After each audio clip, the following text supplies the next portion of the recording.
تعالي اقولك ازاي تختاري البراويز المناسبه لديكور بيتك. البراويز ليها مميزات كتير، واولها انها بتضيف للبيت طابع راقي، وشكل الفريم مهم يكون مناسب لشكل الاساس اللي في بيتك سواء خشب او معدن. يعني مثلا لو الاساس مودرن الفريم الخشبي هيكون مناسب اكتر، ولو الاساس ستيل او كلاسيك فالافضل انك تختاري فريم معدني.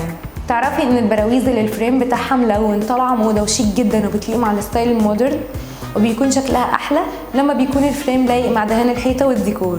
وانتي بتختاري لون الفريم حاولي تختاري لون من جوه الصوره، يعني لو اللون الاحمر طاغي على الصوره فاختاري الفريم يكون لونه احمر، والطريقه دي بتظهر تناسق الديكور اكتر وبيكون شكلها احلى، وبتكون مناسبه جدا لاوض النوم والريسبشن. اما بقى البراويز اللي لونها محايد بتليق مع اي ستايل جوه البيت زي لون الخشب العادي، والصوره اللي جوه البرواز بتكون ارضيتها لونها ابيض.